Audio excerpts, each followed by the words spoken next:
I'm Charlie Nesson. This is my dog, Sweet Pea. That's the most basic introduction. The next most basic one is Fern, my spouse, who's not here. She's my partner in all these adventures. Was a partner at the table with Miles Berkman when he first agreed to lay out the money. First chairman of our advisory board. And I hope we'll be a hostess for you, because I live right nearby, for any number of enjoyable social occasions. We're blessed with a lovely house and a lovely swimming pool in a lovely neighborhood that's a close walk. And we're hoping that this year in particular, with Jonathan now director and also living just down the block, and I may say in an office just across from mine on Griswold 5th floor, we're looking for an extremely pleasurable year.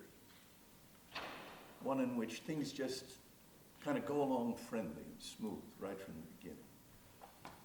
And yet one that has energy that seems to me potentially unbounded. I'd like to tell you some origin stories. In a way, the Berkman Center is about identity, and our own is among it.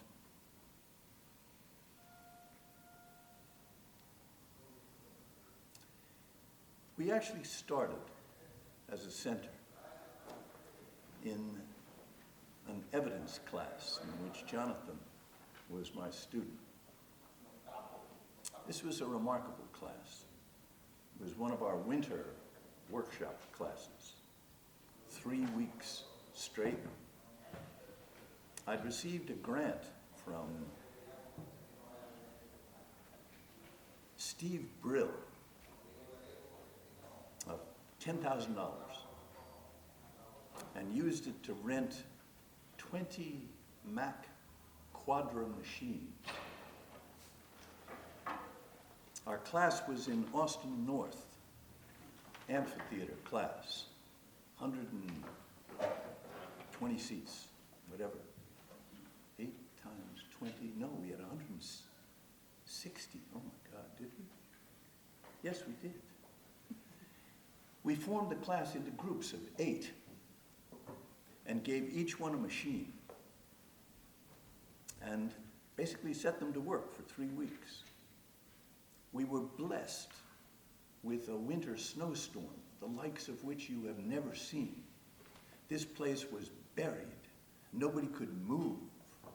So everyone just got together and worked and figured out what this thing was about. And Jonathan, he was like, I don't know, almost like Santa Claus. He would go through the snow to the different apartments where these groups had gathered and managed to get them started on whatever it was. I mean, this man, in case you haven't quite figured it out yet, is a genius. He just seems to understand everything, starting from bits and working on up. It's quite remarkable.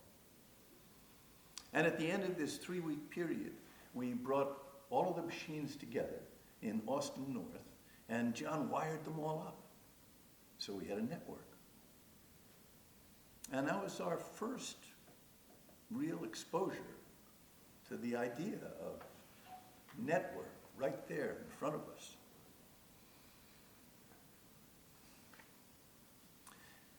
The way this thing got started, after that, Jonathan went off to clerk for a judge in Washington, D.C. And the idea formed of doing a center. And so when he got finished his clerkship, John came back here, but he had no office, no appointment, no place to live. So he lived with me and Fern and shared my office, 50-50, this desk. And that was the first start of the Berkman Center. I did bring a 30-gallon hexagonal aquarium with me without telling Charlie, and just set it up in his office, having run it all the way from Washington off the cigarette lighter of the rent-a-van. And about 2 weeks in, Charlie said, we have to have a talk. I was like, God, what am I doing wrong here? This is all so new to me. It's like, Fern says the aquarium smells. So I cleaned the tank.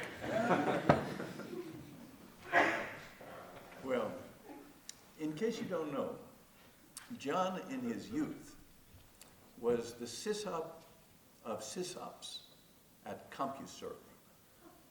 How many know what that means? Well, that's remarkable.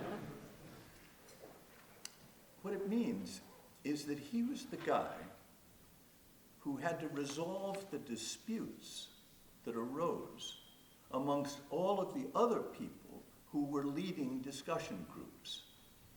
He was like the senior dispute resolver. And he did this at some remarkably young age. I have the vision of John when he was first invited to Cleveland or someplace for the CompuServe conference. They had no idea who he was, except he was this figure on the net who was remarkable at being able to resolve disputes. And when they call him up to the podium, it was like, and now Mr. Zittrain, and he's up there. Hello. Those are good times. How old were you, John? I was 13. I actually first met John not here at Harvard Law School, but in Pittsburgh. Was invited. I used to moderate these Fred-friendly panels where you kind of have everybody around and you do a Socratic kind of dialogue thing. His mother invited me. I had never met, to Pittsburgh to do one of these things. Afterwards, John and I have our photograph taken. I hope that you'll find it and somehow distribute it for everybody. I found the video of the panel. Oh my God. Good, really? Wonderful. All right, so I mentioned the sysop of sysop aspect because it's very much what I feel the Berkman Center is about.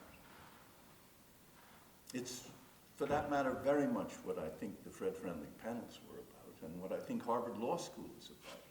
It's about dialogic education. It's about a vision of education that isn't reducible to a multiple choice question at the end.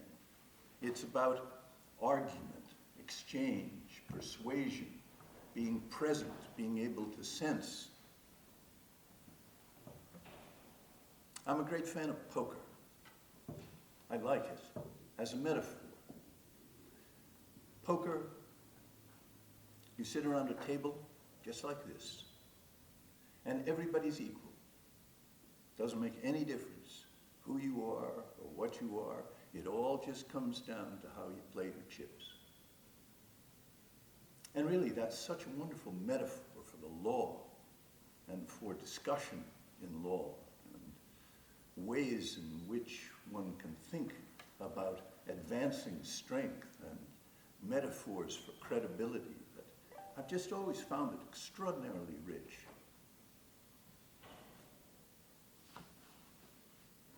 And that initial kind of Socratic ambition for the Berkman Center was, for me, captured in the idea that cyberspace is a rhetorical space. It's a space of communication, a space of argument. It's got its structure, yes, but the content that flows through the network is rhetoric. And what we engage in is very much a search for what we think is true, but then also the ability to explain what we find in a way that is convincing to others that it is true.